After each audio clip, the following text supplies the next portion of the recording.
Hi everyone! In this vlog, we will going to discuss our perspective about the issue of flood control in our country. Let's first understand what flood control really is.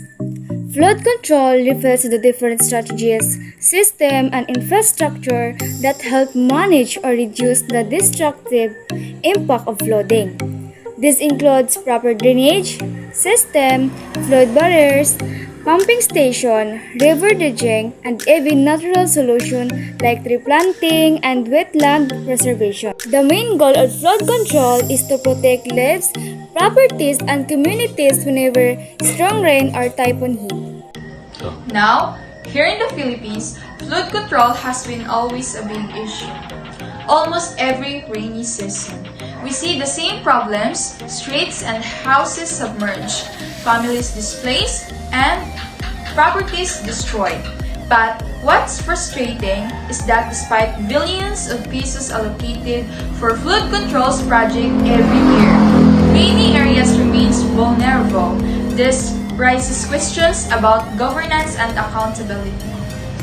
One of the biggest issue is poor implementation. Some projects are either delayed, left unfinished, or done with a substandard quality.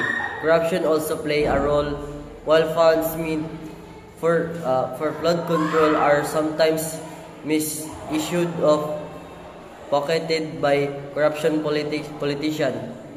Instead of providing real solution, some officials use flood control project as a way to gain vote or personal profit, leaving communities to suffer the consequences. Another issue is for urban planning. Many drainage systems are outdated, rivers and estuaries are clogged with garbage, and housing developments are built without proper environmental consideration. This shows a lack of long-term vision from our leaders, focusing only on short-term fixes instead of sustainable solutions. For us, flood control is not just a technical matter, it's a governance issue.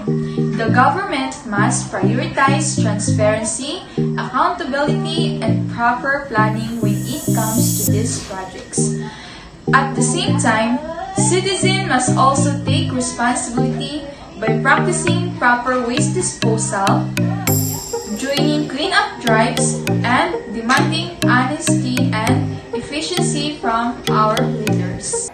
Flooding is not just an inconvenience, it is a reflection of deeper problem in our society. If corruption and poor governments continue, flood control will always remain just as promised on paper, but if both government and people work together with honesty, discipline, and dedication, we can build a safer and more resilient Philippines.